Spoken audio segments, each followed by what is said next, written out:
प्रेण क्लेश नाशाय गोविंदाय नमो नमः। गोविंदाय नमो नमः। वसुदेव सुतम देवम कंसानुर्मर्दनम देवकी परमानंदम कृष्ण वंदे जगद्गुरुम श्री कृष्णा शरणौ मम श्री कृष्णा शरणौ मम श्री कृष्णा शरणौ मम।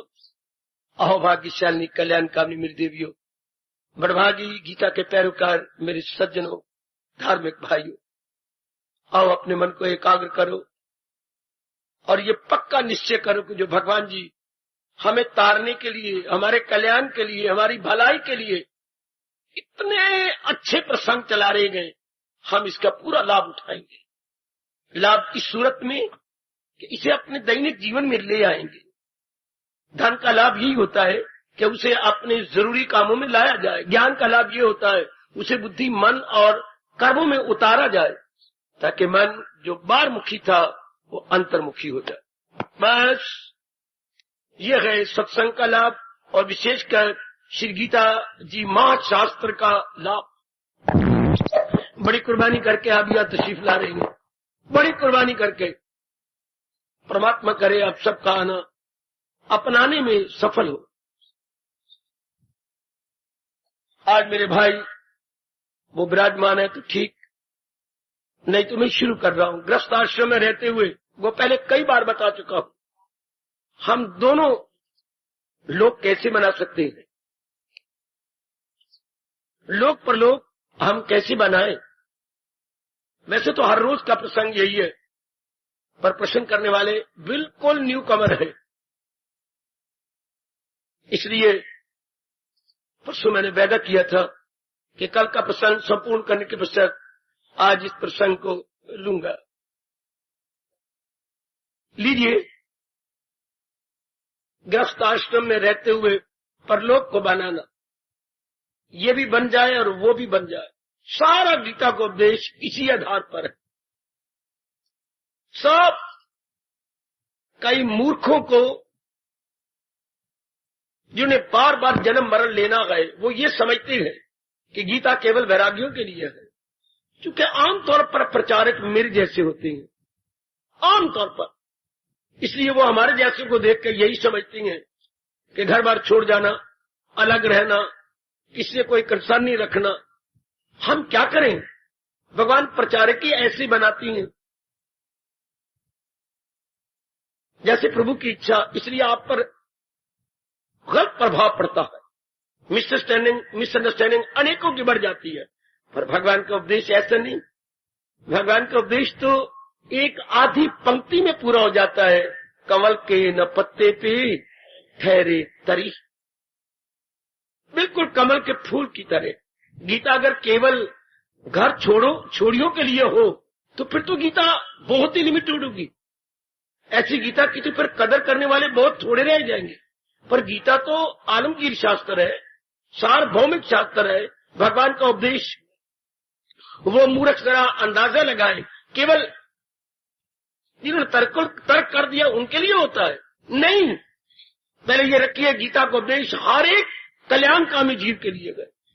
भगवान ने ये उपदेश हर जिसके अंदर आग लगेगी तो मैं कल्याण करूं, सिर्फ खाने पीने और बच्चे पैदा करने में न रह जाऊं, कुछ आगे बढ़ूं। जिनके अंदर यह आवाज आती है भगवान की ओर से, गीता उनके लिए है। कौन सी आवाज? ये इनकलाबी आवाज। इसी रोज और शब्द में उलझ के न रह जा, तेरे सामने आसमां और भी है। तू शाही गए, परवाज है काम तेरा, तेरे सामने आसमां और भी। इसी में नहीं रह जाना, गीता उनके लिए है। आइए तब मैं भगवान जी के अनमोल उपदेश के अनुसार लूं। गीता हर एक कल्याणकामी के लिए है। भगवान जी का उपदेश हर एक अपने भला चाहने वाले के लिए है। अब हमने ये देखना, प्रश्न करने वाले बैठे हैं वो भी और बाकी सब के सब अगर आए बैठे हैं तो कल्याण किसका? जो स्थूल शरीर दिखाई दे रहा है किसका नहीं। एकाग्र रहना मेरे। आज का भी मेरे भगवान के विचार आपके बहुत काम आएंगे।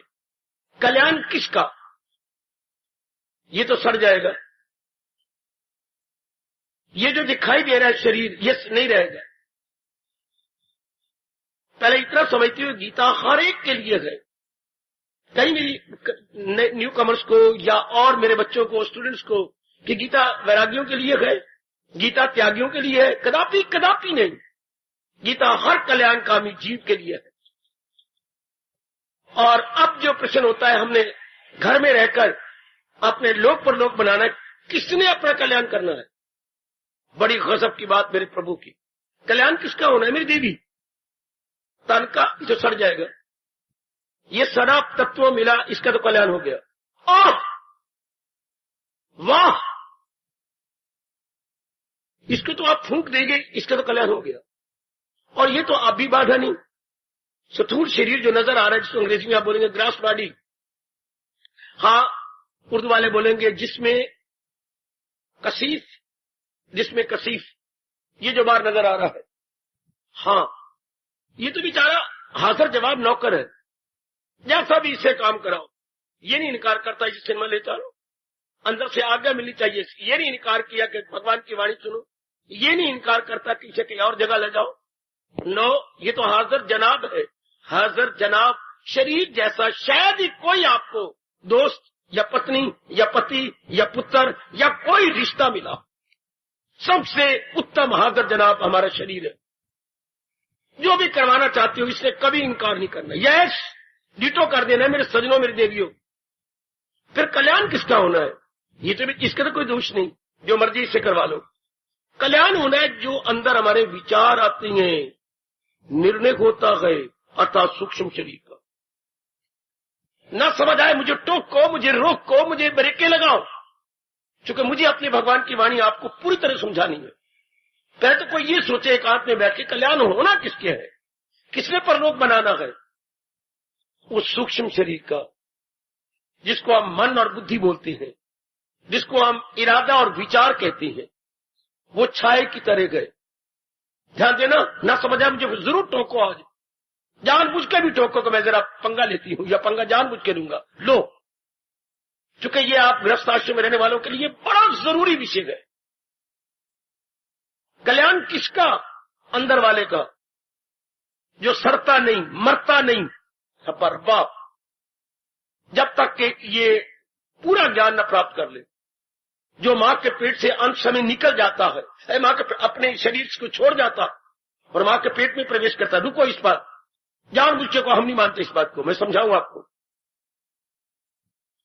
सारी जिंदगी जिस तरह हम आदी हो जाते हैं, जिन इरादों में आदी जाती है, जिन विचारों में आदी जाती है, जिन कर्मों में आदी जाती है, जिस स्वभाव के हम बन जाती हैं, विशेष इरादे, अच्छा, प्लस विशेष विचार, जी, प्लस विशेष कर्म। एक शब्द बोलिए इसका। हर एक इंसान, हर नर नारी, देखो मेरे भगवान की बात चूम लो।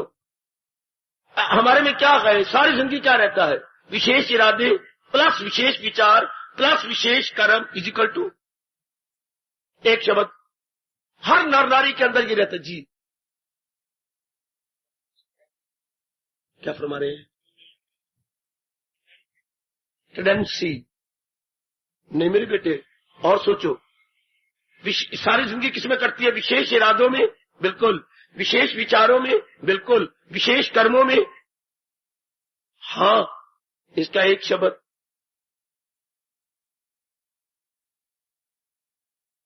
इसका एक शब्द नहीं आता आपको। रोज गीता सुनते हैं आप, यहां के मुझे कुछ क्या करो, थोड़ी सी फीलिंग हो जाती है मन में। इसका एक शब्द नहीं आता। सारी जिंदगी किसमें कट गई? विशेष इरादे किए, बिल्कुल, विशेष विचारों में चक्कर काटते रहे, बिल्कुल, और विशेष कर्म भी करते रहे। तो हम क्या कहेंगे? इंसान की जिंदगी किसमें कटी? One world, only one world. भगवान क्या कहती है? मेरी भगवती, क्या हो गया? संघर्ष। मां दीजिए इसको संघर्ष, क्या कहूं आपको, मैं दादा हूं ना, आप मेरी भोली वाली बेटी हैं, क्या कहूं। हर एक इंसान के नर नारी की कैसे जीवन कट रहा है? विशेष इरादों में, हाँ, बुद्धि में विशेष इरादे होती हैं, विशेष, फिर मन में आ जाओ विशेष विचारों में, हाँ, फिर बाहरी रूप में तन को पीछे रह रहा है, विशेष कर्मों में। वो बेटे इसको आदात बोलती हैं। आदात, इसका एक वर्ड क्या बन गया, आदात। जैसे कई चीजें मिला के हम इन दिनों सर्दियाई बनाती हैं, जिससे आप जो है कई चीजें मिला के फिर आप कहते हैं ये ठंडियाई होगी, बादाम है और पता नहीं सौंफ है और कोई और कई चीजें मिलाते हैं। एक वर्ड होता है भाई ठंडियाई बनाई, सर्दियाई। इस तरह अनेक इरादे, अनेक विचार, अनेक कर्म इज इक्वल टू आदात, is equal to habits, high is equal to स्वभाव। न भूलना। इस पर अगर आपको आपत्ति तो मुझसे पूछो। जिनका प्रश्न है वो चार चार कानों से सुने और बाकी सब एकाग्रता पूर्वक सुने। इसको हम कहेंगे आदात। बिल्कुल। आदात का मतलब क्या होता है, इरादे प्लस विचार प्लस कर्म, वो हमारी आदात बन जाती है, हमारी आदात बन जाती है। और आदात ही कैरेक्टर कहा जाता है, आदात ही हमारा चाल चलन कहा जाता है, आदात ही हमारा चरित्र के नाम से पुकारा जाता है। फलाने का चरित्र भ्रष्ट है, अर्थात उसके इरादे अशुभ है, विचार अशुभ है, क्रियाएं अशुभ है। हाय, फलाने का तो चाल चलन बहुत ही अच्छा, इरादे शुभ, विचार शुभ, क्रियाएं शुभ। हम बोल देती है लेकिन हमें समझ नहीं आती। फलाने तो कैरेक्टर गिरा हुआ है, क्या मतलब कैरेक्टर गिरा हुआ का मतलब? बड़ा थोड़े अर्थ लगाती हो। नारियल कैरेक्टर गिरा हुआ अर्थात किसी नर नूर के पीछे धक्के खा रही है, नर है तो कैरेक्टर गिरा हुआ किसी नारी नूर को फैन बनाई फिरता है। हम यूं बोल देते हैं, गलत। उसके कई इरादे गए, कई विचार गए, कई कर्म कुकर्म है, इसलिए हम कहेंगे बैड कैरेक्टर। कैरेक्टर का मतलब सिर्फ कोई एक नर नारी के विशेष विलासता नहीं। जागो में आगे बढ़ जाओ।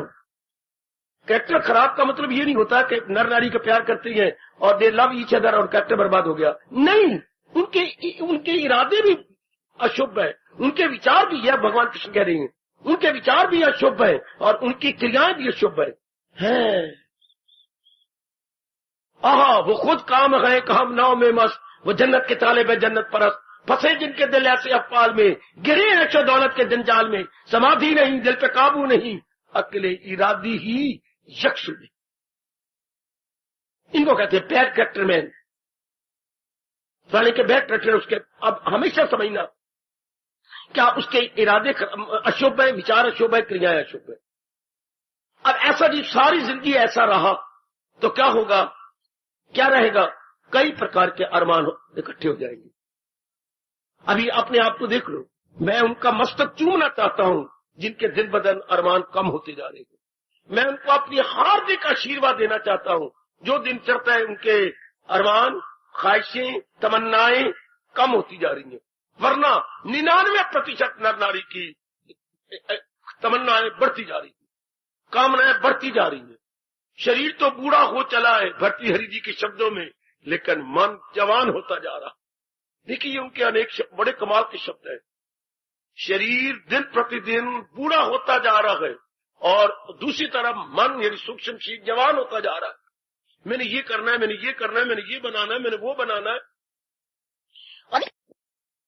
यहां आने वाले भी नहीं चाहती कि मुझे मां कहा जाए, हालांकि शायद आधे से भी ज्यादा सिर सफेद हो चुका है, सिर में चूना पड़ चुका है, और फिर भी हमारा दिल नहीं करता कि मुझे कोई मां कहे।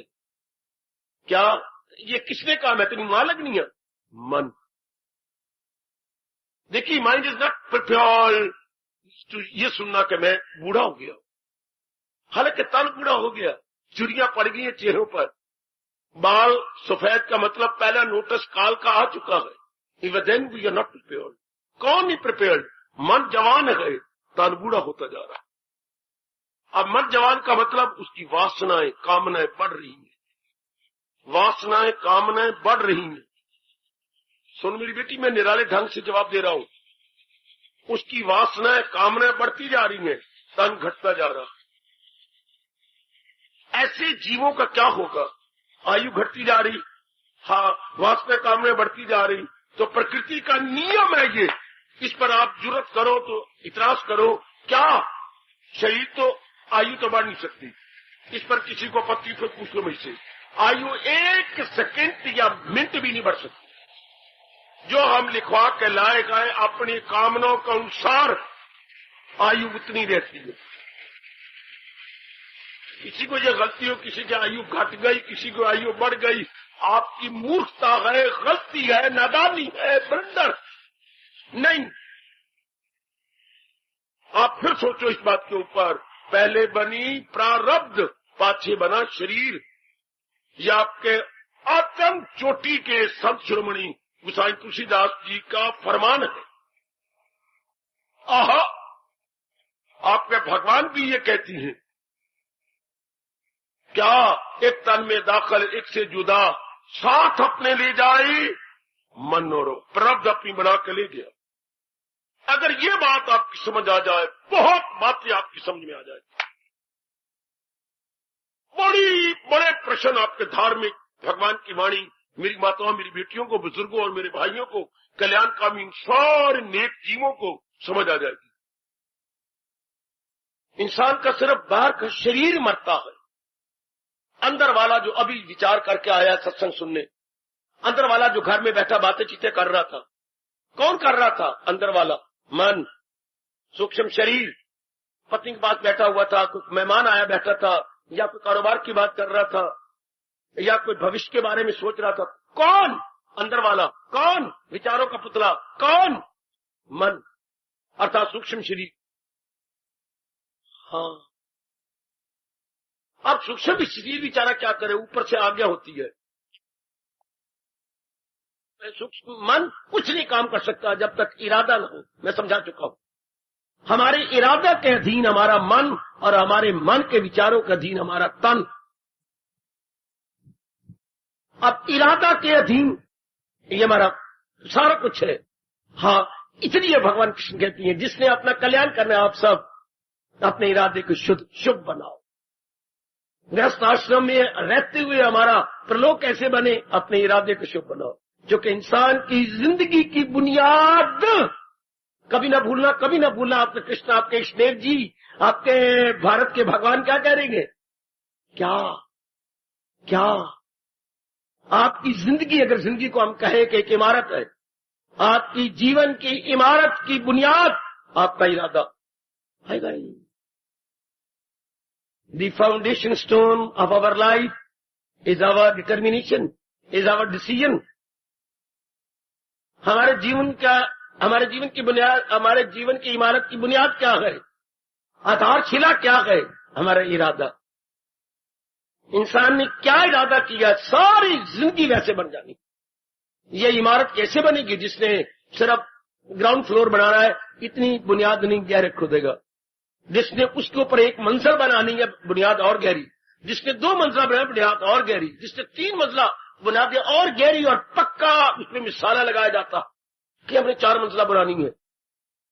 कईयों ने नीचे फिर लोहा भी डलता है। अब इमारतों में लोहा भी सीमेंट के साथ डालने लग गए। अगर आप 4, 5, 6 बुनियादें बना फिर तो और कुछ स्कीम बन जाती है। यानी नीचे की बुनियाद पक्की की जाती है, उसी के आधार पर ऊपर की बिल्डिंग ने टिकना। गॉड, इस तरह का हमारी जीवन की बुनियाद क्या है? हमारा इरादा। कोई नहीं विचार करता इस बात पर कि मैं कैसे इरादा कर रहा हूं। और मैंने उस दिन भी कहा था, जो इरादे करती हैं बुरी तरह मारे गए इस जहान में कभी परलोक नहीं बना सकते। पेट मरे वो उनके परलोक नहीं बनते।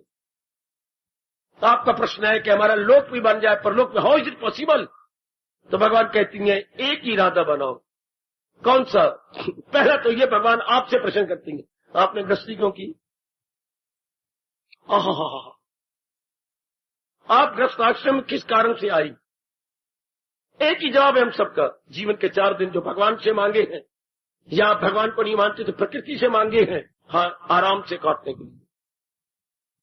आप गृहस्थ आश्रम में प्रवेश किया है आराम से। मैं गृहस्थ आश्रम में क्यों नहीं गया? पढ़ा लिखा, माँ बाप का एक एक बच्चा, क्यों नहीं किया? मैंने देखा कि पूरा रूपेण आराम, चैन, करार भगवान का प्यारा बनने में है, गृहस्थ आश्रम में जाने में नहीं।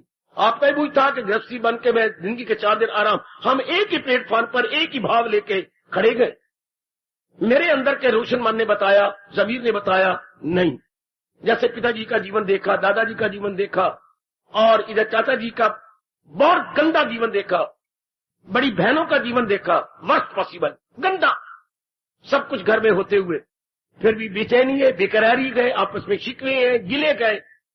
मत पूछो उनका जीवन कैसे कटा, बहुत दुखदायी कटा। तो फिर आप भी उसी प्लेटफॉर्म पर खड़े हैं, जीवन के 4 दिन आराम से काटे। अगर मैं आपको इस रूप में नजर आ रहा हूं तो यही भाव है कि जीवन के 4 दिन जो मांग के लाए भगवान जी से आराम से कट जाए। यही आप सोच कर, अब प्रश्न तो आपका है, मेरी बात छोड़ो, लेकिन हम एक ही भाव रखते हैं। हर एक इंसान क्यों ग्रस्ती जाता है? जीवन के 4 दिन आराम से काटने के लिए, आराम से काटने के लिए। हाँ, पर उसने ये नहीं सोचा कि आराम कैसे मिलेगा। ये सोचा मैं कमा रहा हूं, मेरी पत्नी हो जाए, मेरे बच्चे हो जाए, इसी में जीवन आराम से काटूंगा। किसने आराम से काटा था? मन ने। अब ये किसी को पता ही नहीं कि आराम मन पाता है। Feeling factor is our mind and not the physical body. सुख महसूस करना कौन करता है? शरीर थोड़ा, अंदर वाला। दुख कौन महसूस करता है? अंदर वाला। हाय रब्बा, सुख दुख महसूस करने वाला कौन है? आपका मन, मेरे सज्जनों। तो भगवान का यह पहला प्रश्न है। अगर आदमी गृहस्थ आश्रम के अंदर सुख के लेने के लिए प्रवेश करेगा, मुंह की खाएगा, पिटेगा, मरेगा नहीं। गृहस्थ आश्रम में प्रवेश करना था इस नाते से, क्या कि मैं बाहर के टेम्पटेशन से बच जाऊं। जोर मन करती है, कमजोरी इरादे वाले करती हैं, मैं बाहर के प्रलोभनों से बच जाऊं, जगह जगह धक्के न खाऊं, एक जगह शादी कर लूं, जगह जगह लोभ न किया करूं, अपनी आमदनी अपनी कमाई में बरकत पड़ेगी। मैं जगह जगह क्रोध न करूं, अपने अंदर रह करके, हाँ, अपने में रह करके उसी पर क्रोध को कंट्रोल कर लूंगा। मैं अहंकारी न बनूं। अगर मैं छड़ा छाट यूं रहूंगा आवारा पशु की तरह तो अहंकारी बन जाऊंगा। ये कमजोर दिल वाले फिर एक 4 दीवारी बना लेते हैं गृहस्थ आश्रम की, कि इस 4 दीवारी में रहकर इन वृत्तियों पर हाविया, काम पर, क्रोध पर, मोह पर, लोभ पर, अहंकार पर। गृहस्थ आश्रम अगर ऋषियों ने बनाया तो यही इसी कारण से बनाया था। हाँ, इन कमजोरियों पर हावी आने के लिए कि कोई भी नहीं सोचता, उल्टी ये गंदी वृत्तियां, कमीना, गंदा, कमजोर मन बढ़ाई जाता है। उसकी कामना, उस काम, क्रोध, मोह, लोभ बढ़ते जा रही कि नहीं। इसलिए भगवान को क्या कहना पड़ा? गम बेहिसाब उनको दिन हो के उसी रफ्तार से गम तकलीफें बीमारियां बढ़ेंगी जिस रफ्तार से जीव के काम क्रोध बढ़ रही है। आपको पता ही नहीं। 99% को, मेरे सज्जनों, मेरी देवी, ये पता ही नहीं गृहस्थ आश्रम प्रवेश मौजा करने के लिए। सो ठीक है, तो मौजे क्या इसीलिए गए कि I love you and you love me, अर्थात एक शारीरिक प्यार के लिए हमने किया, तो फिर क्या काम बढ़ जाएगा? जरूर। काम बढ़ने से क्रोध बढ़ जाएगा? जरूर। दोनों जब बढ़ गए तो लोभ बढ़ जाएगा? जरूर। और फिर अनेक चीजें हमारे पास आ गई तो मोह बढ़ जाएगा। हाय, और अनेकों के साथ अपने आप को मुकाबला करूंगी तो मेरे में अहंकार बढ़ेगा। मेरी इतनी अच्छी बिल्डिंग, मेरी इतनी अच्छी पत्नी, इसमें तो कुछ भी नहीं है, ये तो किसी काम का नहीं, मेरे सामने तो ये जीरो है। अहंकार, अहमपना। चूंकि इसी आधार पर हम गृहस्थ आश्रम में गए, और गृहस्थ आश्रम था किस लिए? अपनी कमजोरियों को जीतने के लिए। कॉलेज में क्यों गए? अपनी ऊंची पढ़ाई लेने के लिए। प्राइमरी स्कूल में क्यों गए? कुछ विद्या लेने के लिए। मिडिल स्कूल में क्यों गए? विद्या का ऊंचा स्तर बनाने के लिए। हाई स्कूल में क्यों गए? उसके और ऊंचा करने के लिए। गृहस्थ आश्रम में तो हम बलवान बनने के लिए गए थे, इन कमजोरियों पर हावी आने के लिए गए थे। और आपके व्यास जी कहते भी यही है। जब ये शुरू में इन्होंने बनाया आपका धर्म, तो पहले बनाया ब्रह्मचर्य, फिर आपका गृहस्थ आश्रम, फिर वानप्रस्थ, फिर आपका संन्यास। तो उसमें क्या आज्ञा होती है? क्या कि अगर आप अपने में कंट्रोल करके जी सकती हैं तो अभी इस यौवन के अंदर ही ब्रह्मचर्य लीन हो जाए। क्योंकि आखिर में 2 जन्म, 4 जन्म, 5 जन्म, 6 जन्म के बाद, फरमाती है कई जन्मों के बाद इंसान ने इस पे हावी आके, जिससे आया गए सूक्ष्म शरीर, उसी में तल्लीन होना है। जैसे गंगा जिससे आई है चक्कर काटती हुई धक्के खाती हुई सागर में ही एक हो जाएगी। क्रोध नहीं रहेगा, मोह नहीं रहेगा, लोभ नहीं रहेगा, अहंकार नहीं रहेगा, तो क्या होगा? निर्मल मन। अपने सफेद कमीज पर, सफेद अपनी चादर पर, सफेद अपनी चुनरिया पर कोई दाग न रहने दे। आप कहेंगे दूध की तरह सफेद हो गया। ये दूध की तरह मेरी चुनरिया, ये मेरी सलवार, ये मेरी कमीज बिल्कुल साफ सुथरी हो गई, बिल्कुल क्रिस्टल, अंग्रेजी बोलते हैं क्रिस्टल क्लियर। ये कितना क्लियर है? जितना बिल्लौर, बिल्लौर बहुत चमकीला पत्थर होता है, तो हम कहते हैं बिल्लौर की तरह ये क्रिस्टल बहुत सुंदर है, बहुत साफ हो गया। तो जिसके अंतःकरण पर ये कोई दाग नहीं रहा है, दाग काम का, क्रोध का, मोह का, लोभ का, अहंकार का, ऐसे जीव को बोलते हैं अंतर्मुखी, बिल्कुल अंतर्मुखी। हाँ, बिल्कुल अंतर्मुखी। हाँ, अपने आप में ये वो जीव करती हैं जिनको ये पता लग जाए, ये समझ आ जाए कि गृहस्थी बना हूं अपनी कमजोरियों को जीतने के लिए। अब मैं तो कह रहा हूं 99% को ये बात का पता ही नहीं। गृहस्थी बनाओ मौजा करने के लिए, सुख पाने, तो सुख कहां है? सुख इन कमजोरियों को जीतने में है कि बढ़ाने में है? कृष्ण आपका भला हो, व्यास जी आपका भला हो, गुरुदेव आपका बहुत बहुत भला हो, जो ऐसे अनुभवी हमें आके बता जाते हैं। प्रवेश कीजिए, स्कूल में प्रवेश किया विद्या प्राप्त करने के लिए जी, बिजनेस में प्रवेश किया धन प्राप्त करने के लिए जी, गृहस्थी में प्रवेश किया किस लिए? कमजोरियों पर हावी आने के लिए, कमजोरियों पर हावी आने, अपने अंदर जो ड्रॉबैक्स है, जो वीकनेसेस है, या जो फॉलिंग्स है, फॉलिंग्स, ड्रॉबैक्स, त्रुटियां, नादानियों पर हावी आने के लिए हम गृहस्थी बनते गए। आहा, आपको पंडित बताते नहीं, ये उनकी मूर्खता कहूंगा। जब शादी होती तो मंत्र पढ़ते, उसमें काफी मंत्र जाती हैं। आपका सुख मेरा सुख होगा, मेरा सुख दुख आपका होगा। आगे देखिए, जिंदगी के हर पहलू पर, हर कदम पर मैं तेरे काम आऊंगा, उधर आपका मंत्र होता है। इसी तरह जिंदगी के हर रूप में मैं आपकी पूर्ण रूपेण सहायता करूंगी। अजी प्राणनाथ, मैं आपकी छाया बन के रहूंगी। ये अगला श्लोक बोलता है। फिर आगे चलती हैं। हाँ, इसके बाद अगर तू ये प्रतिज्ञा करती है, फिर तो आज से मेरी धर्म पत्नी बनने जा रही है। आए आए, वर्मा पर भोग पत्नी नहीं कहा। यह आपका हिंदुस्तान है, इंग्लैंड नहीं। यह आपका हिंदुस्तान है, अमेरिका नहीं। यह आपका भारत है, धर्म भूमि, जहां हर बात में आपको धर्म की याद दिलाता है। क्योंकि धर्म में भगवान छिपे हैं, भगवान में चैन छिपा है, आराम छिपा। हमने धर्म भूमि का वो नालायक और मूर्ख उसे डार्लिंग कहते रहे। हमारा एक ही शब्द है, तो मेरी धर्म पत्नी। आपको डार्लिंग कहते हुए आपके पैरों के तले जमीन निकलेगी। आप अपनी जबान से डार्लिंग कह ही नहीं सकते। जब भी आप किसी को अपना परिचय करवाएंगे, ये मेरी धर्म पत्नी है, या आप बेवकूफी से कह जाते हैं ये मेरी मिसेज है, गलत। मेरे प्रभु आपको लानते मारते होंगे और आपकी बुद्धि खराब हो जाएगी अगर आपका ये मेरे हस्बैंड है, गलत। सीधा बोलो मेरे धर्म पत्नी।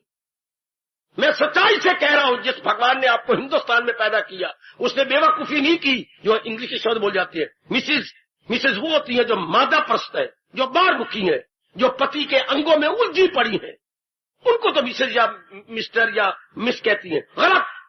हम हर रूप में कहती है मेरे धर्म पति, मैं इनकी धर्म पत्नी। शाबाश। अगर हमारा दृष्टिकोण ही ये रहा कि आप डार्लिंग है, इसका मतलब मैं आपके अंगों पर, आपके शरीर पर मस्त रहूंगा, आप मेरे शरीर पे मस्त है, तो क्या होगा? गंदी वृत्तियां बढ़ती जाएंगी। और याद रखना, यह आपके व्यास का फरमान युग गुजर गया, कभी झूठा नहीं हुआ।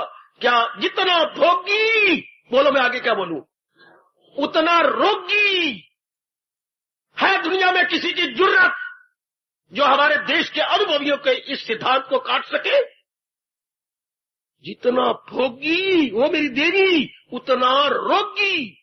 आगे बढ़ो। जितना रोगी उतना शोकी, उतने शोक बढ़ जाएंगे। बाबा रुक जा, रुक गया। जितना भोगी क्या मतलब? जितना इन अंगों का दुरुपयोग करेगा, गंदा देखूंगा, गंदा सुनूंगा, हाँ गंदा सुनता रहूंगा, गंदा खाता पीता रहूंगा और गंदी गंदी बातें बोलता रहूंगा, गंदी गंदी चीजों अपने हाथों का इस्तेमाल करूंगा, अपनी उपस्थिति या अपने गुह्य अंग का गंदी तरह प्रयोग करूंगा, आपका मैं ठीक प्रयोग नहीं करूं, गंदा प्रयोग करता रहूं, आप पति का गंदा प्रयोग पैरों द्वारा गंदी जगह जाऊंगा, ये होगा अपने आप को तबाह करना। आपने ये हो कौन जब हम बाहर मुखी हो जाएंगे। ये आप बिल्कुल ही शरीर के साथ ही हमारा लव यू, मतलब love mean bodily love, physical love, तो इससे मतलब एक एक अंग का दुरुपयोग होगा, इससे रोग बढ़ जाएंगे। पढ़ो जरा आयुर्वेदिक। आयुर्वेद कहता है ओ बुद्धू मूड, ऐ मूड तू रोगी बन गया, रो कि तूने शरीर का दुरुपयोग किया इसलिए रोगी बन गया। सुन लो तू रो पहले कि तूने अपने शरीर का दुरुपयोग किया, इसकी पेनल्टी में, पनिशमेंट में तुझे रोग आया है।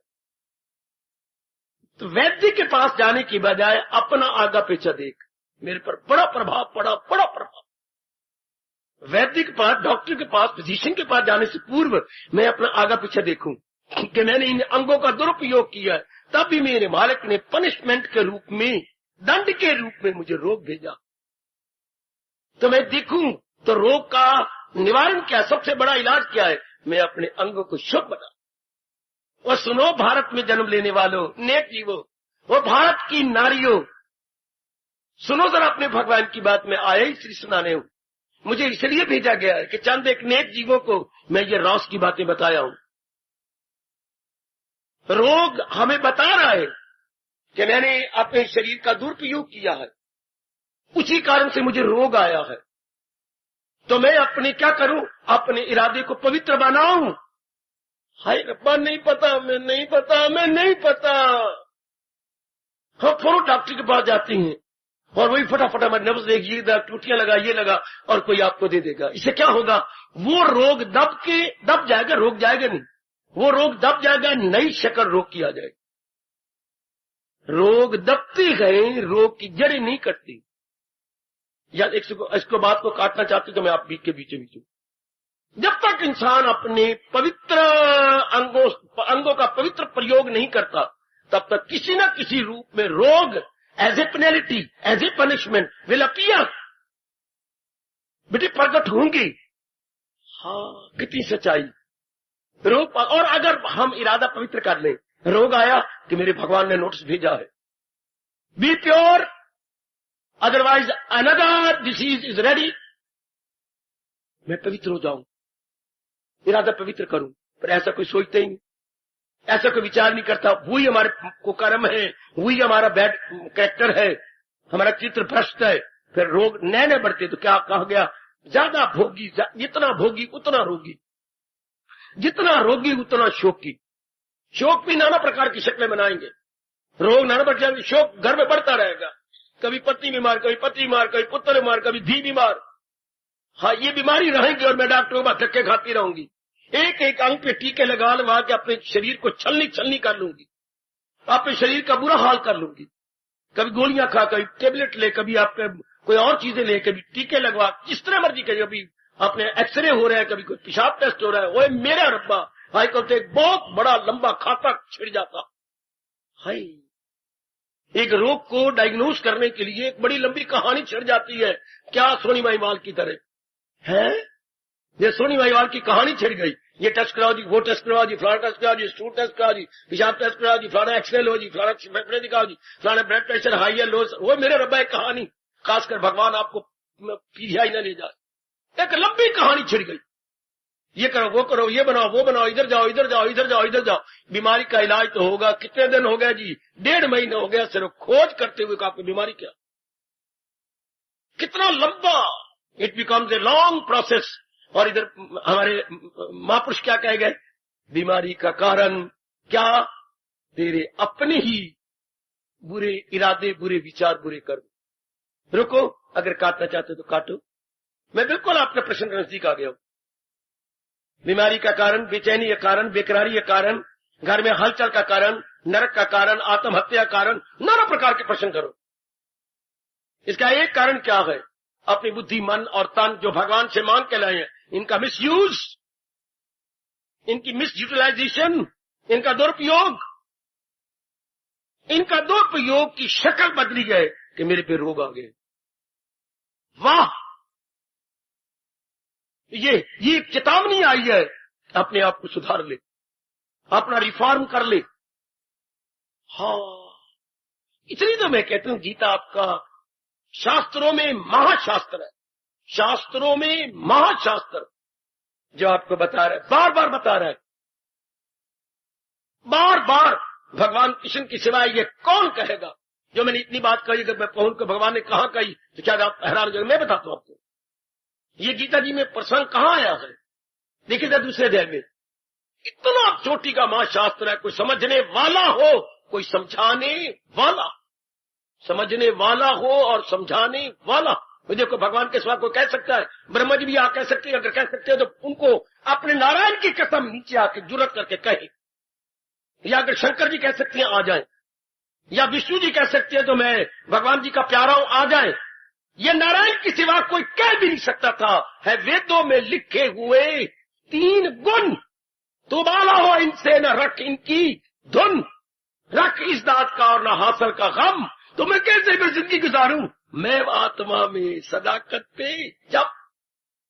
बड़ा प्यारा श्लोक, इसको सिर पे रखो, आंखों पे रखो, चूम लो, छाती पे रखो और भगवान से प्रार्थना करो अपने अंतर्यामी को इस तरह जीवन बनाने की ताकत दे। इनसे बारा हो जा और मेरी जात में तलीन होने की पूरी कोशिश कर, तो पूर्ण शांत हो जाएगा। क्या कमाल का उपदेश है आपके भगवान का। कोई भी नहीं कह सकता सिवाय नारायण के।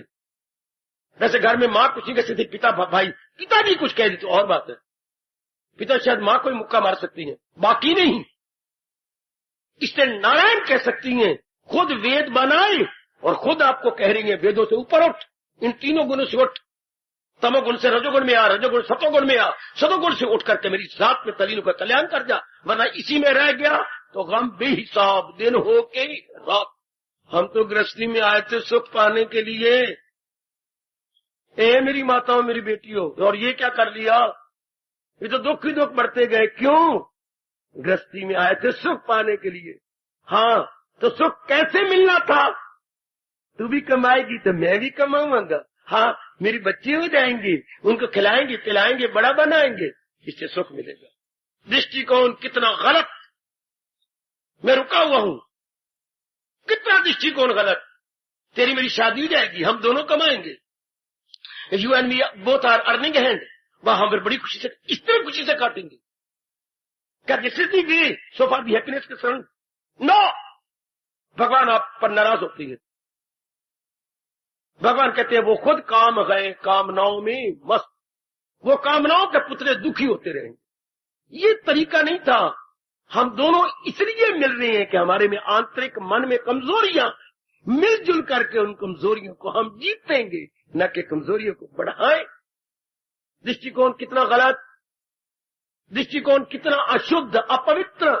यही तो मेरे मन को, मेरी छाती को घाट पड़ती है। ये बात भगवान जी बता देते जब हम जन्म ले रहे थे, या माँ हमारी क्यों ज्ञानमती होती, पिताजी हमारे चोटी के ज्ञानवान होते, या हमारे ब्राह्मण तपस्वी होते जो हमारे घरों में आते हैं, वो हमें, उनको तो आज्ञा भी यही है, आपकी शास्त्र वही है, गीता वही है। वो एक चुटकी पर भी आटा आपसे नहीं ले सकता ब्राह्मण, जब तक कि अपने अनुभव के आधार पर पहले ज्ञान न दे। पहले वो ज्ञान दे, फिर चुटकी भर आटा लेने की आज्ञा है। भर पेट आटा आपसे ले ले बस। लेकिन पहले वो चीज दे जो कि रुपयों से नहीं तोली जाती, हीरो मोतियों से नहीं खरीदी जाती। इतनी अनमोल चीज दे के वो भी शरीर रखेगा केवल आपके लिए। ब्राह्मण का शरीर केवल जनता के कल्याण के लिए होता है। वो कहानी उड़ गई। आज तो ब्राह्मणों में और आप में कोई अंतर नहीं, कोई अंतर नहीं। ऐसी जातियां बिल्कुल बिगड़ के रह गई। ब्राह्मण क्षत्रिय वैश्य शूद्र बिल्कुल नॉमिनल बनकर रह गए। जिस आधार पर व्यास जी ने बनाया था वो रब जाने, रब का कम जाने, बिल्कुल उलट पुलट। वरना ब्राह्मण जाति थी। हमारे ब्राह्मण कौन थे? ब्राह्मणों ने वो काम करना था जैसे गली में आप रखते हैं कौन वॉचमैन, कौन ये पहरेदार। ब्राह्मण आपके धर्म के पहरेदार, आपकी खुशी के पहरेदार, आपकी सेहत के पहरेदार, आपके परलोक के पहरेदार। ये आपके पहरेदार थे। ये पहरेदार है आपकी गली मले में धन के, मकान के, पदार्थों के, चीजों के। कोई चोर सेंध लगा करके लूट ना जाए, वो थे कोई जो है ये काम क्रोध मोह लोभ अहंकार, ये कहीं आपकी आयु को बर्बाद न कर दें, आए आपके जोबन में नाना प्रकार के रोग ना आ जाएं, ये आपके पहरेदार थे। आपका जो धर्म है वो कोई ये गंदी मिट्टियां लुट के ना ले जाए, ये बचाती रहे, ये सेवियर थे, हमारे रक्षक, धर्म रक्षक। और बोलूं ब्राह्मण इजिकल टू धर्म रक्षक। अच्छा, ब्राह्मण इजिकल टू क्या? परलोक रक्षक। दो तो विशेष गुण है ये, धर्म रक्षक, परलोक रक्षक। आज वो रहे ही नहीं, ये बातें नहीं रही। ब्राह्मणों का अपना खाना पीना गंदा, सब कुछ गंदा, उनको ब्राह्मण कहना भी मैं तो कहूंगा पाप है। आज भी आपके भारत से आवाज आ रही है, ब्राह्मण सो जो ब्रह्म पहचाने। आज ही भारत बोल रहा है, ब्राह्मण वो जो ब्रह्म पहचाने, जो अपने भगवान को पहचाने, अपने धर्म को पहचाने, वो he is ready, he is worthy to be called Brahmin. वो बात ही खत्म। फिर आप कौन बताएगा? ये बात यूं समझाए जाओ, अंधाधुंध 99 में मैं कह रहा हूं, एक आध कोई हजारों लाखों में बच गया तो बच गया माइद पुत्र, वरना सारे इसमें मैं पढ़ूं, मैं कमाऊं, मेरी शादी हो जाए, मेरे बच्चे बन जाए। मेरी बेटी क्या यही बातें करके हमारे दादा नहीं दुख पा गए, हमारे पिता माता नहीं दुख पा गए, हमारा नाना नानी नहीं दुख पा गए? हम गली मल्ले में देखते हैं, इवन देन हम भागे जा रहे हैं। क्या? तो ज्ञानी वाले पानी की तरह बेतहाशा दौड़ जा रहे। गृहस्थाश्रम में जाना था कमजोरियों को जीत करके आनंद पाने के। खुशी प्राणी पदार्थों से थोड़ी देर की मिलती है, फिर टिकती नहीं।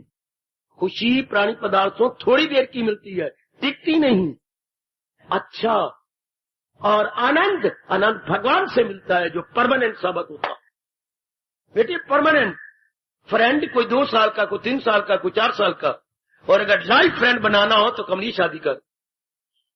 बेटे अगर सुख पाना हो तो थोड़ी देर के धन से मिल जाएगा, इज्जत से मिल जाएगा, यारों दोस्तों से मिल जाएगा, क्लबों से मिल जाएगा, सिनेमा से मिल जाएगा, या किसी और हॉबी और रिक्रिएशन से you will attain. But if you want permanent pleasure, फिर आपको शादी करनी पड़ेगी। इस तरह जीव को अगर परमानेंट आनंद चाहिए तो भगवान कहते हैं फिर क्या? ले मेरी राह। फिर तो भगवान की राह, भगवान का ज्ञान लेना पड़ेगा, जिससे इन कमजोरियों पर हावी आना। आप फरमाते हैं गृहस्थाश्रम में रहते हुए लोग पर लोग कैसे बनाए? पहले दृष्टिकोण बदलो, change your angle of vision. आप गृहस्थी में आए ही बेवकूफी से, गलत विचारों से, पहले उसको चेंज कीजिए, पहले उसको बदलो। हाय, मैं बताऊं आपको, एक दृष्टांत देता हूं जो मैंने डीवी कॉलेज लाहौर में 1945 में देखा।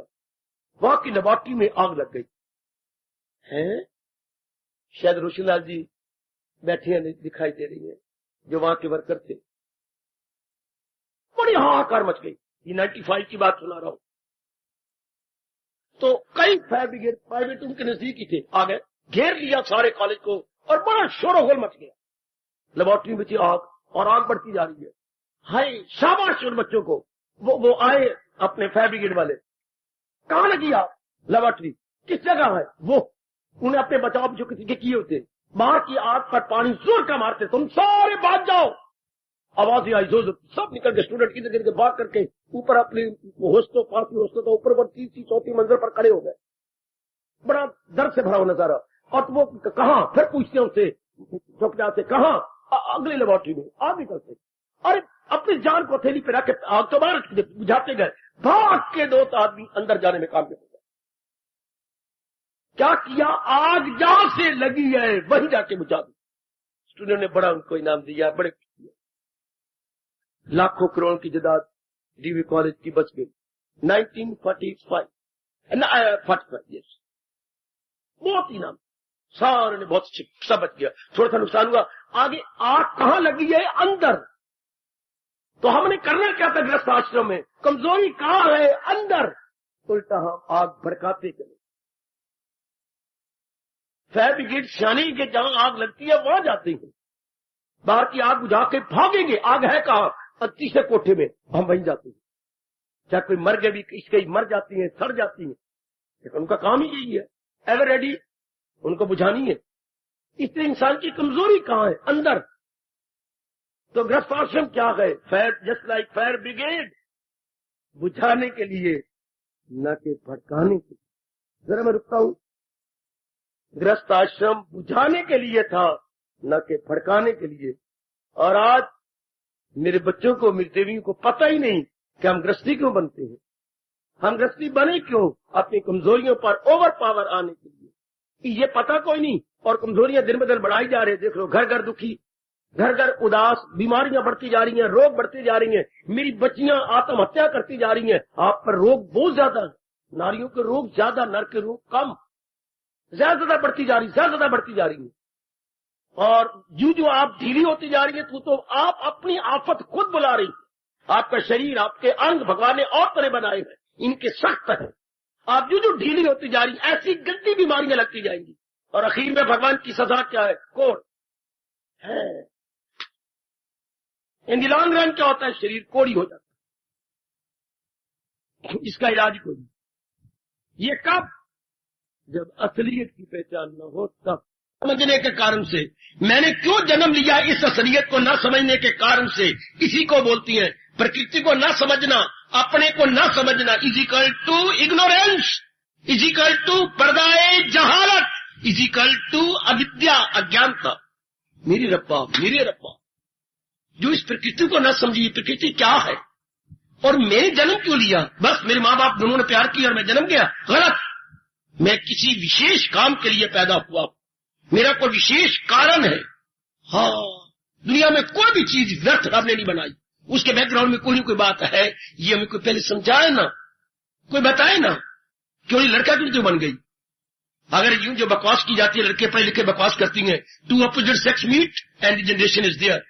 क्या नर नारी आपस में मिलेंगे, प्यार करेंगे तो कोई ना कोई पैदा हो जाएगा? गलत। फिर हर एक नर क्यों नहीं बना, हर एक नारी क्यों नहीं बना? इसका कोई जवाब नहीं। पेट मानेंगे जो ये बकवास करती हैं कि मरे करे मर्दो जन मिलके जब मस्तियां, इन्हीं मस्तियों से वो सब हस्तियां भगवान कहती है। नास्तिक बकवास करते। अगर ये बात है, नारी क्यों बनी? अगर ये बात है, सारे नर क्यों नहीं बने? जो सिर्फ यही कहती है नास्तिक बने कि भाई ये हुआ, दो नर नारी मिल गए, बच्चे पैदा हो गए। गलत। फिर नारी ना बनती। आप नारी क्यों बनाएंगे? आप नर क्यों बने? आपकी कृष्ण कहती हैं आपकी अपनी वासना के कारण से। जैसे आप यही कहो, हाँ इच्छा कितनी जनता सिनेमा हॉल में बैठी होगी, हाँ वो इधर क्यों नहीं आए, हम उधर क्यों नहीं गए? ओए मेरे रब्बा ओए, ओ मेरे रब्बा ओए, हम उधर क्यों नहीं गए सिनेमा हॉल में, वो इधर क्यों नहीं आए? क्या कहे? अब क्या कहे? अपनी अपनी क्या कामना, और कोई जवाब नहीं। अपनी अपनी आदत, अपनी अपना दृष्टिकोण। वो कहते हैं वहां एंजॉय करेंगे, हम कहते हैं वहां एंजॉय नहीं होती, वहां डिस्ट्रॉय होती। हमारा कैरेक्टर डिस्ट्रॉय, हमारी आंखें डिस्ट्रॉय, हमारा धन डिस्ट्रॉय, हमारे विचार डिस्ट्रॉय। हम समझते हैं डिस्ट्रॉय, वो कहते हैं एंजॉय। ओए मेरा रब्बा ओए, यही आपको भगवान ने कहा, हर बात उल्टी, हर एक में फतूर, वो जाहिल तबाही में आए जरूर। मैं यही कहता हूं, वो इधर आते हम सिनेमा नहीं गए, हमें समझ है कि वहां जाने में तबाही है। उनको वो बेसमझी है, अज्ञानता में है, जो बैठ के अपने आप को तबाह कर रही है, अपने आप को खराब कर रही है। इसलिए ना यही हाल देखना, अगर शुभ रहेंगे तो आप शुभ वातावरण जन्म ले लेंगे। कौन? अंदर वाला। जैसे अब भी आप इस समय शुभ स्थान पे आए गए, अशुभ की तरफ नहीं गए, अभी भी देख लो। यही हाल अगर शरीर जाए, इसी हाल में मौत आए, अगर भगवान कहते हैं यही अवस्था, यही शानदार अवस्था बन जाए, हाँ, और पूरी साधना नहीं हुई तो क्या होगा? पवित्र वो गवर्ना ऐसे घराने का लाभ। वो फिर ऐसे घराने में शरीर तो सड़ जाएगा, पर अंदर के शुभ अरमान अभी है, तो भगवान ऐसे स्थान पे भेजेंगे जहां वो पूरे होंगे। अधूरे होके मरे आप, अधूरी कामना वासना लेके गई, तो आप जिस जगह ये पूरी होनी है वहीं जाएंगे। हम सेब को, यहां प्रकृति का हर एक में नियम यही है, जिस जिधर भी देखोगे, हम कहें अम्बाला में सेब हो जाए, नहीं। पेट मरे अम्बाला में सेब। अम्बाला का एक विशेष वातावरण है, विशेष क्लाइमेट है। वो शिमला में हो सकता है या कश्मीर में हो सकता है। अब कश्मीर वाले का है कि वहां हम ईख उगा ले और अमरूद उगा ले, वो तो अम्बाला के वातावरण में जहां दो रसी मिट्टी है, कुछ रेत और कुछ मिट्टी मिली जुली हो, तो ईख होता है और आपके अमरूद होते हैं या आम होता है, वो उधर नहीं होता। वाह वाह, क्या कहने, क्या कहने। उधर तो वही चीजें होंगी जो उस वातावरण में। तो हम शरीर छोड़ेंगे तो कहां जाएगा हमारा अंदर वाला? अपने अरमानों के वातावरण, इट इज मोस्ट क्लियर। अपने अरमानों को, जिसने सारे अरमान कमजोरियों को मिटा दिया, तो वो कहां जाएगा? जहां से ये आया है अपनी ओरिजिनल स्थान की ओर जाएगा, अपनी असली स्थान की ओर जाएगा। जहां से ये आया है। आपके हालात कुछ बनते गए एक दिन सास ने कहा, तू क्या कर रही है? मैं तो इस घर में नहीं रहूंगी। क्यों? फिर कहां जाएगी? जहां से आप मुझे लाए गए। यही जवाब होगा, और कोई जवाब नहीं होता। मैं कुएं में छलांग मारूंगी, ये थोड़ा कहेगी। जहां से आप मुझे लाए, मैं अपने माँ बाप के पास चले जाऊंगी। अगर ये जीव भगवान के उपदेश को लेकर के निर्बल हो गया, अपनी कमजोरियों को जीत गया, कहां जाएगा? जहां से ये आया है, अपनी ओरिजिनलिटी की ओर जाएगा, अपनी वास्तविकता की ओर जाएगा। क्या होगा? तलीन हो जाएगा, जिसको हम अपने हिंदू धर्म के अनुसार मुक्ति कहते हैं। पहुंचकर जहां से न लौटे कोई। दृष्टिकोण बदलिए। अगर 4 दिन आराम से काटने हैं, क्या हम गृहस्थी बने हैं कमजोरियों को जीतने के लिए, न कि अपनी कमजोरियों को बढ़ाने के लिए। 99 एजुकेटेड मेरी मॉडर्न गर्ल्स और बॉयज क्या कर कमजोरियां बढ़ाई जा रहे हो। शादी करने से पहले मिट्टी, अंगारे और रेत पाते अपने सिर में। पहले लव अफेयर्स, लव मैरिजेस, ये मिलना जुलना करना, ये अपनी मिट्टी पा रही है। आपने भविष्य को और भी गंदा कर है। इनको बेवकूफों को पता कि कमजोरियों को तो जीतना है और कमजोरी को बढ़ाई जा रही है। इससे क्या होगा? रोग बढ़ जाएंगे, शोक बढ़ेंगे। इसी समाज आपका देख रहे हो, कितने रोग बढ़ रही हैं, कितनी शोक बढ़ रही है, कितनी हलचल मच रही है, कितनी बेचैनी है। ये तो बड़े पैमाने पर रब भी समझाए, बंदे के वश की बात तो है नहीं। परमात्मा एक दया करे अपने क्या संसार पर और समझाए तुम कर क्या रहे हो। फिर मैं रुका हूं। गृहस्थाश्रम में क्यों गए? अपनी कमजोरियों को जीतने के लिए, जीत का अंतर्मुखी बनने के लिए, और जो अंतर में शरीर को चला रहा है उसमें एक में को हो जाने के लिए। हो मैं आत्मा में सदाकत पे जाऊं, ना भूलना ये फरमान। इसलिए मेरे भगवान कहती हैं, जो मिट्टी पाई ना अपने सिर में धो। गीता जी में कहा है, मैं बकवास तो नहीं कर रहा। जो तेने सिर में मिट्टी पाई, अगर कल्याण चाहती थी पहले इसको धो। कहा आई शाबाश, इन्हें काट कर ढूंढ फिर वो मकाम। पहले इन्हें काट, इन्हें धो, आखिर मेरी हो तो कहे मुझको परमेश्वर की। अब तो कहे भगवान मैं तेरी शरण लेता। ये अज्ञानता में सब कुछ हो गया। हम गृहस्थ आश्रम में रहते हुए खुश से कैसे रहे? जो खुशी में बाधा है, हमारी वासनाएं, हमारी कामनाएं, हमारे, मैं फिर कहूंगा, क्या हमारे गंदे इरादे, हमारे गंदे विचार, हमारे गंदे, जहां से मैंने शुरू किया था, हमारे गंदे कर्म इज इक्वल टू आदात। पहले इनको ठीक करें। ये कैसे होगा? अपने दृष्टिकोण को ठीक करें, अपने एंगल ऑफ विजन को हम चेंज करें। हमारा एंगल ऑफ विजन ही गलत, हमारा श्री गणेश ही गलत है। मुसलमान कहते थे ना, किसी का बच्चे का कोई दृष्टिकोण गलत हो, उसका नुक्ता निगाह गलत हो, तो उसे कहते हो सॉरी दिया, वो तेरा तो बिस्मिल्ला ही गलत है। बिस्मिल्ला तूने तो पहले ही मान पुत्रा जी ने गलत करे पे बिस्मिल्ला नु ठीक कर। तो हम अपने हिंदू में बोलते हैं हमारा श्री गणेश ही गलत है। कोई भी काम करते थे पहले गणेश जी मनाए जाते हैं। हाँ, तो जिसको पहले श्री गणेश ही गलत हो तो आगे सारे गलत जाएगा। अब शगुन हो गया। हम अपने धर्म में कहेंगे आप शगुन, क्या हमने तो अब शगुन कर लिया।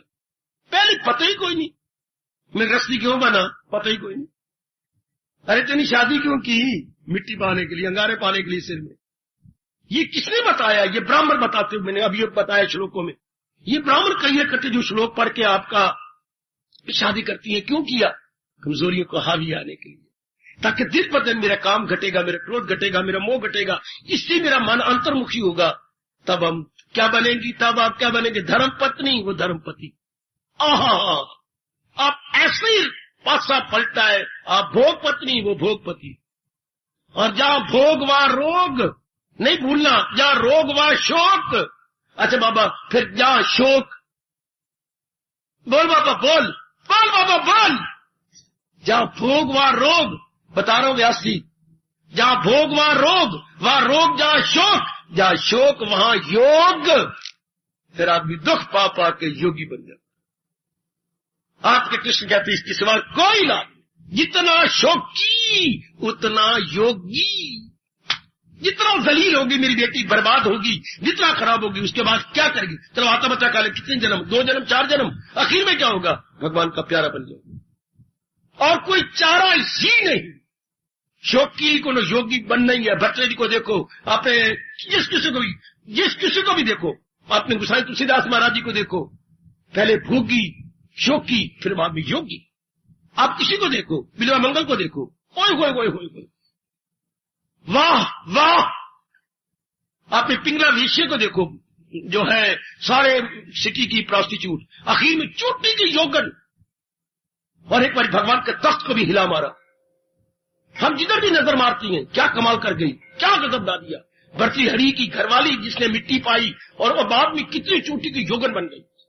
वाह, ये प्रकृति का अटल नियम है कि जितना शौकी होगा वो कभी न कभी भगवान का प्यारा बन जाएगा। इसलिए भगवान के प्यारे जब आती है तो रोते हुए आती हैं, क्या कहती हुए आती है? भगवान कहते मुंह से बोल, क्या बोलता आता है जो भगवान का प्यारा? ठोकर खा खा ठाक कर लो। चूमो इन शब्दों को, चूम ले मेरी भगवती हो, मेरी मैया हो, मेरी कल्याण कामनी देवी। हाँ, इन शब्दों में कितनी सच्चाई है, इन शब्दों में कितनी कीमत है, कितना एक्सपीरियंस है इन थोड़े शब्दों में।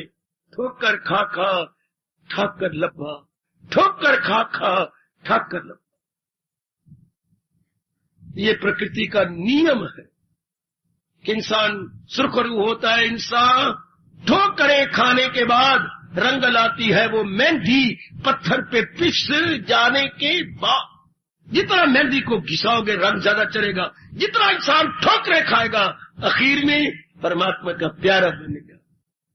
क्योंकि वहीं से आया है। जैसे आप नाराज जाती कहाँ जाती हैं? जहां से आप आई हैं, अपने मायके। जी का मायका कौन? जो खुद मायका को कौन? जहां तू कहे तू मेरी बेटी, तू मेरी दी, तू मेरी जान, जो कहे वही तो उसी घर में जब वो तेरी माँ है ना, जो ये कि तू मेरी मज्जान है, तू मेरी प्राण है, तू मेरी नैन है, मैं नहीं छोड़ सकती। तो हम कहाँ जाएंगे? जो मुंह से कहे कौन? मैं सारे जहां का हूँ, मैं दादा हूँ सबका, मैं हूँ आसरा। जो परमात्मा अपने मुंह से कह रहा है मैं सारे जहां का माता पिता हूँ, दादा हूँ, सहारा हूँ। आकर जीव ने धक्के खा के जाना तो वही है ना, वही हमारी असली स्थान है। किसका? मैं अंदर वाले कह रहा हूं, इसका नहीं। इसका असली स्थान पांच तत्व, सारों पांच तत्वों में नजर आता है। पांच तत्वों में जा रहा, अग्नि अपना तत्व ले रही होती है, पानी बुखारत बन के उड़ रहा होता है। जो हम चौथा वाले दिन फूल चुनने जाते हैं वो धरती का तत्व है। हड्डियां क्या है? धरती का तत्व। सारे तत्व अपना अपना ले गए, हिस्सा ले गए। बीच में से वो उड़ गया। भगवान करे आपका वो सूक्ष्म चीज ना जाए, वो तब भी जाता है कोई अरमान रह जाए। और अरमान तब रहते जब ये बातें समझ में ना आए, ऐवे अल्लड़ बल्लड़ दिए जाए। भाई शब्द किसने बनाया? ये अल्लड़ बल्लड़, अल्लड़ बल्लड़ बेवकूफी से जीते जाए, यूं ही वास्ते काम में बढ़ाई जाए, मनमानियां किए जाए। अल्लड़ बल्लड़ बावेदा बाबा मन पकावेगा, बावी बह के पिटेगी बाबा बह के रोवेगा। फिर तो ठीक है, बावी बह के पिटेगी तो बाबा बह के रोवेगा। अल्लड़ बल्लड़ बावेगा तो बावी मन पकावेगी, तो बाबा बह के खावेगा, दोनों बह के पिटणगे। और पिटणगे कैसी? वो उसके हाथ में सिर पे हाथ मारेगा, वो उसके तू पिट मैं पिटा, तू पिटा मैंने मैं ती पिटावे।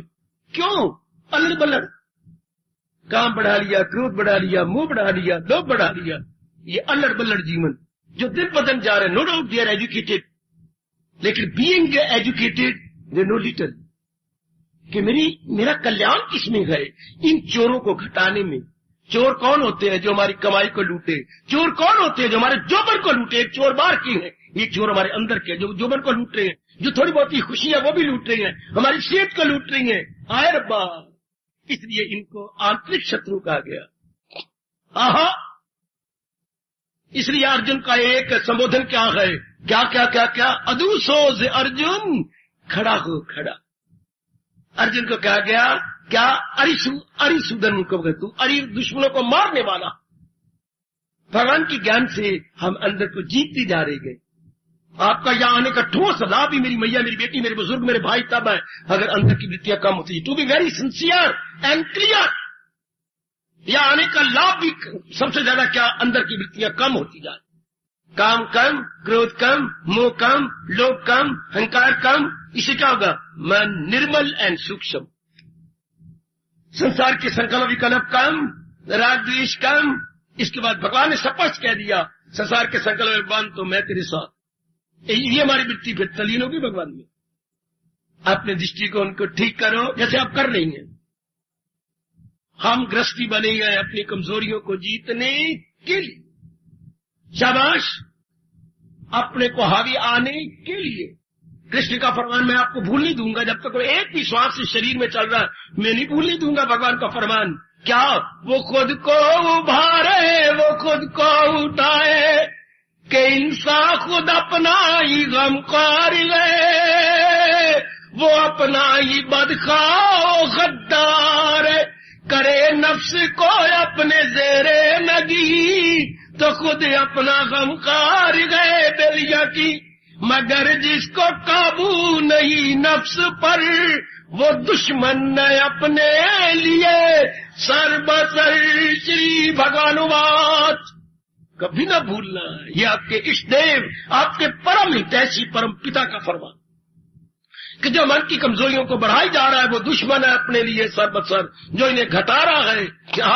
वो अपना मित्र है, वो अपना सज्जन है, अपने साथ वो क्या प्यार कर रहा है, वरना अपनी जड़ें आप काट रहा। ग्रस्त में जाते हुए सुख से कैसे रहे? भगवान के ज्ञान को लेकर इन कमजोरियों पर हावी आते जाएं, हाँ, फिर आपका स्वर्ग बन जाएगा। जब तक ये वृत्तियां बढ़ती होगी, ये घटेंगी का दृष्टिकोण बदले, हमारा एंगल ऑफ विजन बदले। मैं गृहस्थी बना हूं कमजोरियों को जीतने के लिए, मैं पत्नी बनी हूं अपनी आंतरिक कमजोरियों पर हावी आने के लिए और भगवान की जात में समा जाने के लिए। क्योंकि मेरा कल्याण ही इसी में है कि मैं इन शब्दों को अपने सिर को चढ़ाऊं। ले मेरी तू सब टंटे छोड़ और ले मेरी राह। ये भगवान कह के गीता अपना उपदेश पूरा कर जाते। इन सारे टंटों से छूटकर, इन सारी गंदी वृत्तियों से निकलकर भगवान की राह पकड़ने के लिए मेरा जन्म, आपका जन्म हुआ, हम दोनों का जन्म हुआ है भगवान के अनुसार जीवन बनाने के लिए, महाराज जी के उपदेश के अनुसार अपने को बना करके कल्याण करने के लिए। फिर आप चाहे मैं विरक्ति रहूं, चाहे आप गृहस्थी रहे, हम दोनों ही शाद रहेंगे, आबाद रहेंगे, प्रसन्न रहेंगे, गदगद रहेंगे। शर्त ये कमजोरियां दिन ब दिन कम होती जाए, क्योंकि इन्हीं के कारण से ही क्या हम बर्बाद होते हैं, हमारा नाश होता है, बेचैनी आती है, बेकरारी आती है, बीमारियां आती हैं, विक्षेपता आती है, लोगों की मुथाजियां बढ़ती हैं। जितनी आपकी ये नेगेटिव क्वालिटी बढ़ती जाएंगी उतना ही आप मुथाज होकर के जलील होते जाएंगे, जैसा समाज का हार के देख रही है। इसलिए ऋषियों ने ये आपके आरती में ये विशेष प्रार्थना भगवान से की है, विशेष विकार मिटावो पाप हरो देवा। दाता मेरी इन गंदी वृत्तियों को हर लो, चुरा लो, ले जाओ, ताकि मैं अपना कल्याण कर जाऊं, कि मैं अपने जन्म में अपने आप को सफल करके जाऊं। मेरे दाता विशेष विकार मिटाओ पाप हरो देवा। श्रद्धा भक्ति बढ़ावो, क्या गीता की सेवा। यह संतन की सेवा करता, संतों से ज्ञान लूं। अब वो संत छिपते जा रहे, इसलिए मैंने आपको कहा गीता की सेवा, ताकि गीता से ज्ञान मिले और ज्ञान से हम अपनी कमजोरियों को रियलाइज करें, उस पर ओवर पावर आए। इस तरह आप अपना स्वर्ग बना के रहेंगे। आपका घर स्वर्ग होगा अगर दिन ब दिन ये कमजोरियां जीतती जा रही हो, आपका घर महानरक होगा अगर ये कमजोरियां बढ़ती जा रही। अगर जीतते जा रहे हो तो लोक भी बन रहे, परलोक भी बनेगा। अगर ये बढ़ती जा रही है परलोक तो क्या बढ़ेगा, लोक भी नहीं बन सकता, लोक में भी कल्याण नहीं होगा। यहां भी रोते पिटते लड़ा झगड़ा करते करते जैसे गली का महलों का इर्द गिर्द का आप दुर्दशा देख रहे हैं, ये खराबी आप देख ही रहेंगे। भगवान करे ये बात हमें समझ आ जाए, भगवान का ये फरमान हमारे में रोमांच कर डाले और हम नेक बन जाए। आखिर में भगवान क्या कहती हैं, इसी तरह दुनिया का लो सुन ले प्रश्न करने वाले और मेरी देवियों। भगवान ने कहा मैंने दुनिया बनाई, दुनिया में मनुष्य जाति बनाई, मनुष्य जाति के लिए उपदेश बनाया और उपदेश दे के मैंने कहा इस तरह बना के मेरी जात में समा जा। ये श्लोक आप ही का जवाब है। इसी तरह दुनिया का चलता है दौर, ये दौर रब ने इसलिए चला, फिर चेतावनी दी जो इस दौर से हट के ले रहा और वो ख्वाहिश का बंदा गुनाहगार गए, हयात था जिंदगी उसकी दुनिया में बेकार। बड़ा गर्मा गर्म चेतावनी से भरपूर अपने इष्ट देव भगवान जी का फरमान। इसी तरह दुनिया का चलता है दौर, जो इस दौर से हट के ले रहा और जैसे ये समय जा रहा है वो ख्वाहिश का बंदा वो कामनाओं का पुतला बन जाएगा। गुनाहगार उससे पाप ही पाप होंगे। गुनाहगार गए हयात उसकी दुनिया में बेकार, उसका जीवन तबाह हो गया, उसका जीवन मेरी देवी बिल्कुल ही खत्म हो गया, अपना नाश कर लेगा अगर ये वृत्तियां बढ़ती चली गई। निरीक्षण कीजिए, अपनी इंट्रोस्पेक्शन कीजिए, दिन ब दिन ये कमजोरियां घटती जा रही हैं। भगवान करे ऐसा ही हो, भगवान के इन शब्दों को चूम के अपने पर हावी आइए। इसी तरह दुनिया का चलता है दौर, ये दौर आपने इसी तरह चलाया था। इससे जहां भी आप रहते स्वर्ग, जहां भी मेरी दिलियां रहेंगी वहां स्वर्ग होगा, आराम होगा, चैन होगा, करार होगा, क्योंकि उद्देश्य में भगवान जी होंगे। उद्देश्य में ये धन पदार्थ, गंध मंद, ये लव, ये शारीरिक लव और प्यार ये नहीं रहेगा, बल्कि क्या होगा, विवेक होगा, वैराग होगा, भक्ति होगी और अंतर्मुखता होगी। इस तरह आपके लोक भी बन गया, परलोक भी बन गया। इधर भी आप अपने फर्ज पूरे करते चले जाएंगे, इन पर हावी आते हैं दिन ब दिन और भी काम और भी काम। चूंकि उद्देश्य में क्या है भगवान, आजकल उद्देश्य में क्या है, कंचन कामनी कीर्ति, ज्यादा कमा लूं, ज्यादा अपनी पत्नी को अपने में गलतान कर लूं, ज्यादा बच्चे बना के उनको पढ़ाओ लिखाओ बड़ा करूं, तो आपका क्या बना, फिर जन्म मरण तैयार। अगर इतना करने के बाद वासना न रहती, कामना न रहती, इच्छा तब तो बात थी, ये तो बढ़ जाती है। वासना कामना करें, आपसे जितना कोई आपकी कदर कर ले, प्यार कर ले, क्या ये काम की वृत्ति, मोह की वृत्ति घट जाएगी? नहीं, ये तो और बढ़ेगी। अगर ये काम बढ़ेगा तो क्रोध भी बढ़ेगा, लोभ भी बढ़ेगा। वृत्तियां जो घटाना था हम तो बढ़ाती चले गए। यहाँ के इंसान ने अपने पैरों पे कुल्हाड़ी मारी, या मेरी बेटी अपने साथ वैर कमाने लग गई, जिसको ये नहीं पता कि मेरा जन्म अपनी त्रुटियों पर हावी पाने के लिए हुआ है। ऐसी हालात आपने बनाई नहीं, अपने हालात ही ये बनाए हैं इन गंदी वृत्तियों को बढ़ाने के लिए। ना बेटी, हम लव अफेयर के लिए पैदा नहीं हुए, हम भक्ति अफेयर के लिए पैदा हुए हैं। अपने आप को करेक्ट कीजिए, ठीक कीजिए। क्या जन्म लव अफेयर के लिए नहीं, भक्ति अफेयर के लिए। Not for love affair but for devotion affair. कितनी फर्क है, कितना अंतर है। But not for love affair but for devotion affairs. मेरा और आपका जन्म भक्ति के लिए हुआ है, न कि ये शारीरिक प्रेम के लिए है। हम विलासता के लिए पैदा नहीं हुए, हम भक्ति कमाने के लिए पैदा किए गए। बस ये दृष्टिकोण बदला, सब कुछ चेंज। जो ही आपका दृष्टिकोण बदला, सब कुछ चेंज।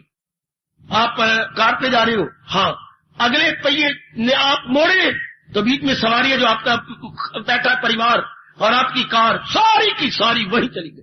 सिर्फ अगले पहिए से अंदर वाले सारे उधर मुड़ गए। एक दृष्टिकोण बदलने से कि मैं विलासता के लिए पैदा नहीं हुआ, मैं भक्ति के लिए पैदा, सब कुछ बदल गया। सब है, सब के सब।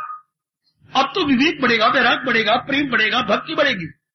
चोगा डालोगे तो पक्षी आएंगे ना। हाँ, अगर विचार गंदे, इरादे गंदे करोगे तो ये गंदी वृत्तियां आएंगी ना, काम करो बोलो। अगर विवेक वैराग करोगी तो भक्ति आएगी, प्रेम आएगा, भगवान आएगा। हाय, सिर्फ दृष्टिकोण बदलो। Change your angle of vision. बदल मेरी देवी, भगवान तुम आपको दिव्य शक्ति प्रदान करे, आपके दृष्टिकोण बदल लो। वाह! और हमें गीता सुननी किस लिए? अपना रिफाइन करने के लिए, अपने सुधार करने के लिए, अपने दृष्टिकोण को पवित्र करने के लिए हम यहाँ आते हैं। अपनी समझ को पवित्र करने के लिए हम यहाँ आते हैं। और आने का मतलब ही क्या है? हमको अंग बदलने नहीं है, अंग तो हमारे फिर वही रहेंगे, माँ बाप हमारे वही रहेंगे, पति पत्नी वही रहेंगे, हमारी समझ वो नहीं रहेगी। हमारी समझ ज्ञानमती हो जाएगी, हमारी बेसमझी उड़ जाएगी, असलियत की पहचान। और गीता का मतलब ही यही है, आपकी बेसमझी को हटा दे और सही समझ, उचित समझ आपको प्रदान करे। हम अपनी समझ को पवित्र करने के लिए आते हैं, सीधी बात। अपनी समझ को शुद्ध कराने के लिए, या मैं एक शब्द कहूं, अपना दृष्टिकोण बदलने आते हैं।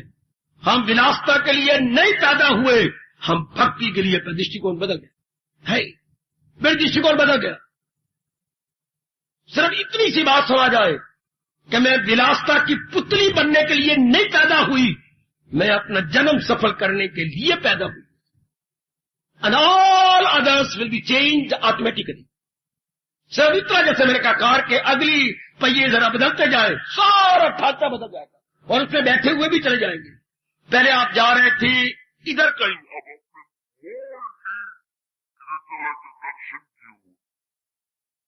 अब आप एक नई मोड़ ले रही गए, ओए नए इरादे की, ओए होए नए विचार की, ओए होए नए कर्मों की। बिल्कुल इनकलाब आ रहा है। जिंदाबाद, ये पवित्र इनकलाब जिंदाबाद। इसे हम कहेंगे glorious revolution, glorious green revolution. वाह, यह हरा भरा इनकलाब है, ये ग्लोरियस रेवोल्यूशन है, मुबारक। Change your angle of vision, अपना दृष्टिकोण बदलिए। यही आपके परम हितैषी परम पिता भगवान कृष्ण कह रही गए। यही गीता का एक एक शब्द कह रहा है, एक एक शब्द। मैं श्लोक नहीं कहूंगा, एक एक शब्द आपको चेतावनी दे रहा है कि जो भगवान जी कह रही हैं उसी अनुसार बुद्धि, मन और कर्म बना डालो। इसके बाद फिर क्या कहा? 15वें अध्याय का अंतिम श्लोक, 15वें अध्याय का अंतिम श्लोक, सारे अपने फराइज पूरे करके वो क्या, वो सुबक दोष होकर, कृत्य कृत्य होकर भगवान की जात में समा जाता। फराइज से अपने सुबक दोष, बिल्कुल जो करना चाहिए था इंसानियत में कर गया। बड़ा प्यारा श्लोक है 15वें अध्याय का अंतिम फरमान। फराइज से अपने सुबक दोष हो, फराइज से अपने सुबक दोष हो। इससे क्या होगा? लोक भी बन गया, वो मेरे प्रश्न करता और मेरी देवियों पर लोक भी बन गया। दोनों ही बनते गए सारे फराइज। फराइज हमारे यहाँ के भी थे, वहां भी थे, हमारी ड्यूटीज यहाँ भी है, वहां भी है। इस तरह दृष्टिकोण बदलने से यहाँ की पूरी हो गई, साथ साथ प्रलोक में, जो कि हमने दृष्टिकोण में धर्म रखा है, दृष्टिकोण में संसार नहीं रखा। पहले दृष्टिकोण में संसार, और संसार में 3 विषय, कंचन, कामनी, कीर्ति। आहा, अब ये तीनों बदल गए। अब भगवान जी आ गए। क्या हो गया? अब भगवान क्या हो गया? भक्त, भक्ति, भगवान, तीनों दृष्टिकोण बदल गया। वो उधर क्या हो गया? आखिर में कहना चाहता हूं, क्या वो लाइन मेरी और आपकी गुरु है क्या? वो ये जो सिग्नल के साथ ये हमारे गुरु है। इतनी कह के आज की सेवा स्वीकार कर लो, और प्रश्न करने वाले का घर ना पूरा हुआ तो मुझे फिर छेड़ लेना। हमारा यहां आने का मतलब क्या है? जैसे वो लाइन पे हो रहा है सिग्नल के पास, क्या करता है वो? जैसा कांटे वाला करता है वैसे मैं कर रहा हूं। वो कांटा बदल देता है तो गाड़ी अपनी लाइन पे चली जाती है। कांटा बदलता है कि गाड़ी को लूप लाइन से मेन लाइन पे आने के लिए कांटा, और मैं जैसा कि वो भी पॉइंट मैन है और मैं भी पॉइंट मैन हूं। आपकी बुद्धि और वो गाड़ी का इंजन का कांटा बदलता है कि भाई लूप लाइन छोड़ के मेन लाइन पे आ जा। और मैं भी आपको कह रहा हूं कि भगवान के विचार को लेके मैं आपका अंदर का इरादा बदल रहा हूं। वो भी पॉइंट मैन, मैं भी पॉइंट मैन, वो भी कांटे वाला और मैं भी कांटे वाला। बदल रहा हूं आपके इरादे को कि भाई उस इरादे को छोड़कर ये इरादा ले, वो विचार छोड़ के मेन लाइन पे आ जा, लूप लाइन को छोड़। Leave your loop line and have your main line.